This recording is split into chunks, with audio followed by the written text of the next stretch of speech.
Merci de faire de la Télé Pacifique votre référence en matière d'information. Voici le journal. Au sommaire de l'actualité, l'Organisation internationale pour la migration a indiqué avoir fourni une assistance à plus de 11 000 rapatriés, dont plus de 8 000 en provenance des États-Unis au cours des 4 derniers mois. La structure Nos Conscients exhorte les autorités à lutter contre l'insécurité. Des organisations humanitaires préoccupées par le départ massif de professionnels de la santé pour l'étranger à cause de la crise sécuritaire. Les greffiers maintiennent leur débrayage pour exiger le respect de leurs revendications par les autorités. La reconnaissance de leur statut et une augmentation salariale sont notamment sollicités par les grévistes. Et puis à l'étranger, la présidente de la Commission européenne, Ursula von der Leyen, accuse la Russie de se servir de l'approvisionnement alimentaire comme d'une arme ayant des répercussions mondiales. Restez branchés, la détail c'est tout de suite. Si vous jugez que cette vidéo est intéressante, n'hésitez pas à liker et partager la vidéo. Et surtout, n'oubliez pas de vous abonner à cette chaîne et activer la cloche de notification pour ne pas louper aucune de nos vidéos. Si vous nous rejoignez maintenant, vous êtes sur la Télé Pacifique, vous suivez Info Pacifique, le développement. L'Organisation internationale pour la migration, OIM, a indiqué avoir fourni une assistance à plus de 11 000 rapatriés, dont plus de 8 000 en provenance des États-Unis au cours des 4 derniers mois. Pour le seul mois de janvier, 4 523 compatriotes ont été refoulés au pays contre 2 923 en avril, 2 561 en mars et 1 613 en février, a détaillé l'OIM. C'est un total de 21 380 migrants haïtiens que les autorités américaines ont expulsés de leur territoire de septembre 2021 au mois d'avril dernier. Selon cette structure, cette vague de rapatriement continue de déferler sur Haïti en dépit du fait que l'organisation non gouvernementale Human Rights Watch a appuyé sur la sonnette d'alarme par rapport à la crise globale qui sévit au pays et qui s'est accentuée depuis des mois avec l'escalade de la violence. En effet, l'OIM a averti il y a 2 mois que les États-Unis notamment devraient cesser leur vague d'expulsion vers Haïti à cause du risque élevé des actes de violence auxquels les rapatriés sont exposés, ajoutant que la faiblesse du système judiciaire ne leur garantit pas l'accès à aucune protection. Le président de l'Association nationale des greffiers haïtiens, Martin Aîné, a annoncé mardi la poursuite du débrayage de ses agents pour exiger une amélioration de leurs conditions de vie. Depuis avril, les greffiers sont en grève dans les 18 juridictions du pays.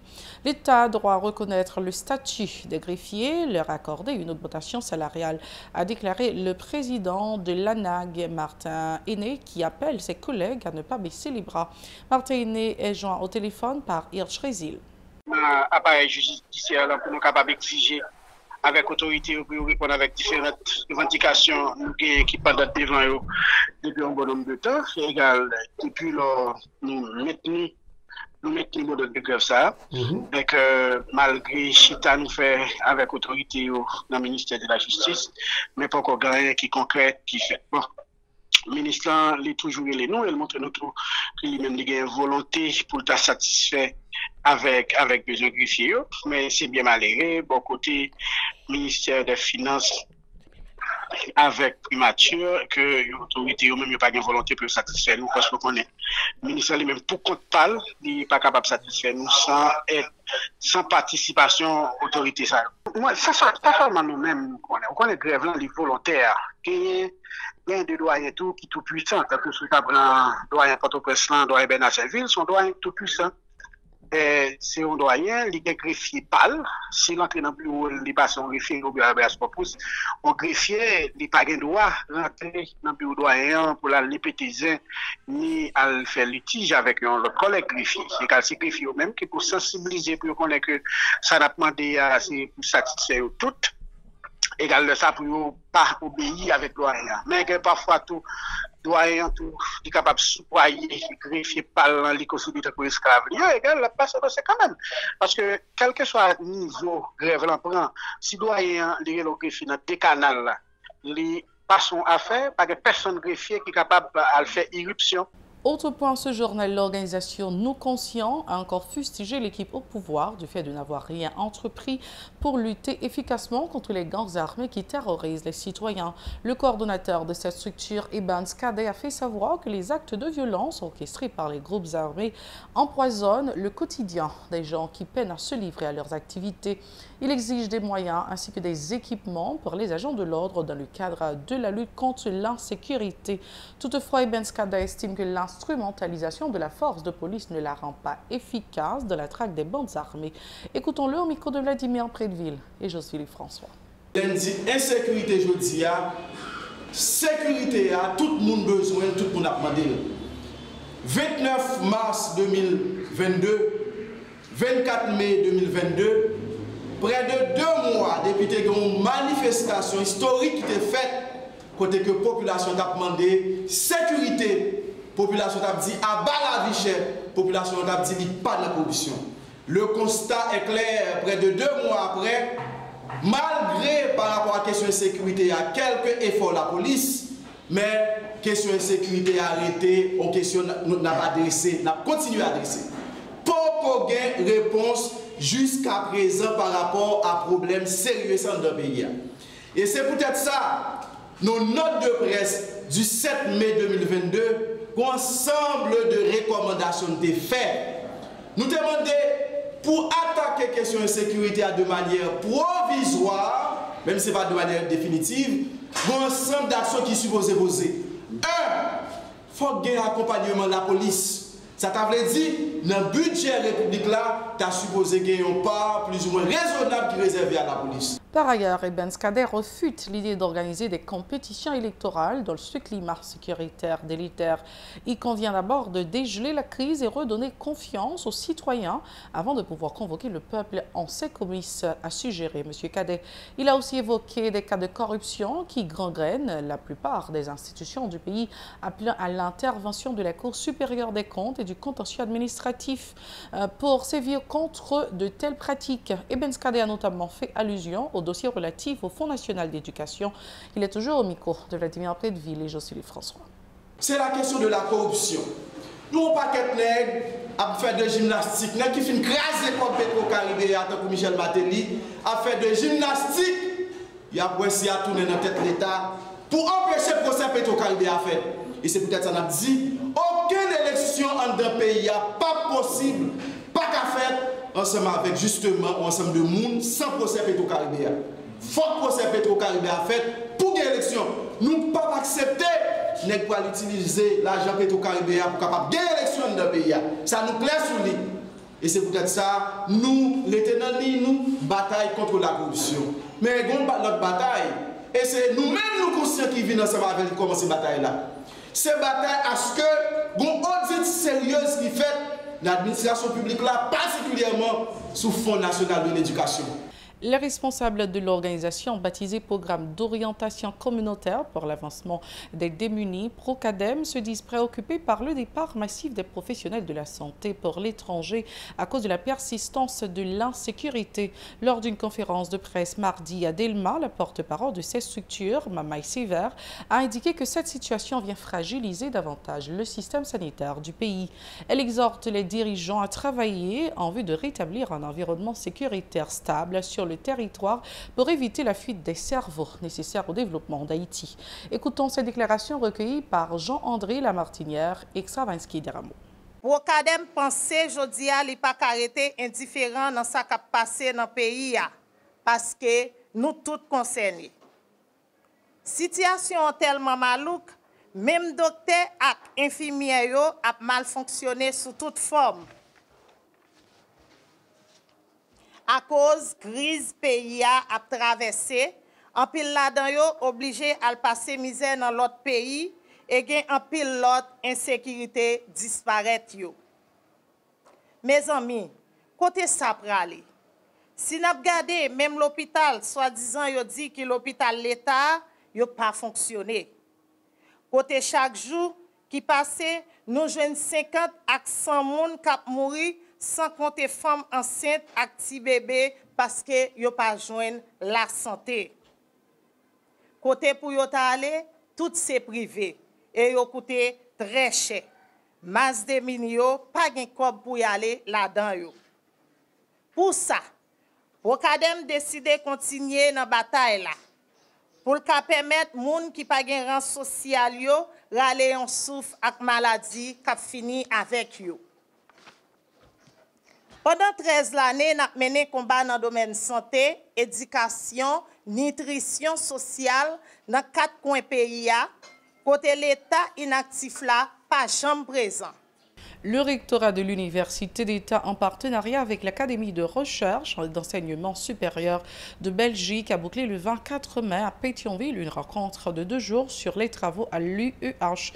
Les responsables de l'UEH se sont félicités de cette initiative, indiquant que plus d'une quinzaine de projets de recherche d'étudiants et de doctorants pour cette année sont en attente dans le cadre de cette coopération. Ces travaux portent sur les sciences humaines, la nutrition et la technologie, a précisé le responsable de la documentation à l'UEH, Nixon Calixte, au micro d'Aubert Charles, les mots de Légion. 2 journées qui sont passées, c'était occasion et pour des chercheurs de l'Université d'État d'Haïti pour se retrouver, pour échanger dans le cadre résultat que vous joignent ou bien perspective et que vous nourri et par rapport avec coopération et Université d'État d'Haïti et avec ARES, Académie de recherche et d'enseignement supérieur, qui est une agence belge qui a géré question coopération universitaire avec les pays du Sud, donc Haïti. Donc, 2 journées ça, première c'est une journée de bilan et, qui fait le point concernant la période 2017 et 2021.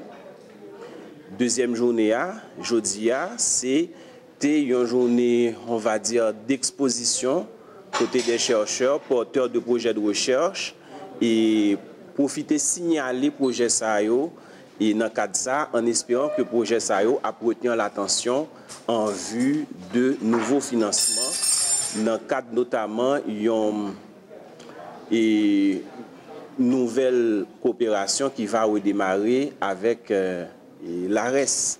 Donc c'était essentiellement ça et objectif là. Et participation était intéressante dans la mesure où tous les chercheurs invités étaient venus et étaient gagnés assez nombreuses participations en ligne. Donc journée était vraiment internationale et en quelque sorte. Eh bien, les recherches qui étaient fait objet de bilan et synthèse hier, c'est des recherches qui concernaient tout autant les sciences humaines et sociales que les sciences pures et appliquées. Il y a des recherches qui concernaient par exemple la question de l'image. Donc nous sommes un pays d'artistes, un pays de l'image, mais nous n'avons pas toujours fait de ça et objet de recherche. Et bien justement, une activité financée par l'ARES te permet que différents chercheurs à l'UH te chita ensemble pour te réfléchir et partager conclusions recherches autour de l'image et politique et notamment. Pour sa part, le directeur du département de génie rural au ministère de l'Agriculture, Nyangoma Gonomi, a fait savoir que plusieurs projets ont été approuvés au niveau de cette coopération. Il a notamment fait part de celui relatif à la rivière Rouyon. Plus loin, M. Gonomi s'est réjoui de la reprise des activités à la faculté d'agronomie et de médecine vétérinaire à Damien après 3 semaines de perturbations. Écoutons-le au micro d'Aubert Charles et Maud Légion.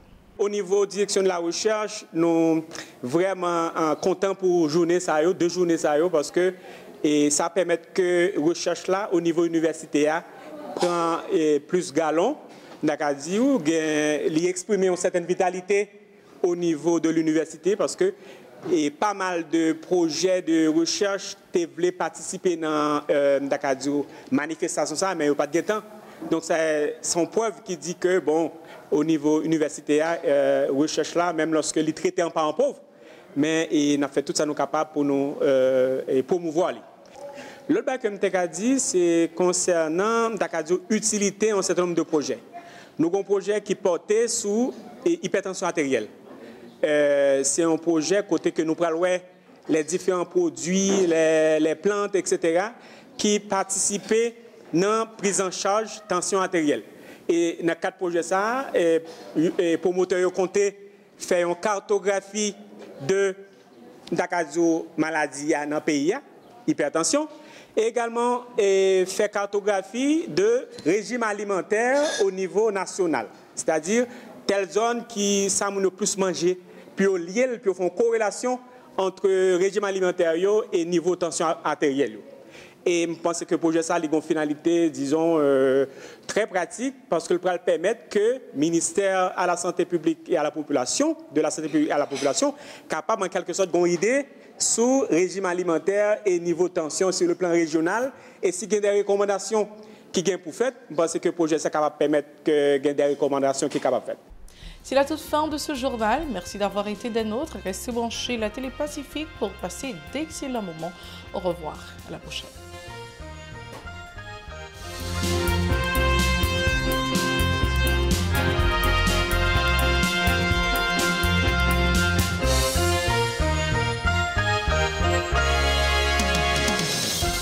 Si vous jugez que cette vidéo est intéressante, n'hésitez pas à liker et partager la vidéo. Et surtout, n'oubliez pas de vous abonner à cette chaîne et activer la cloche de notification pour ne pas louper aucune de nos vidéos.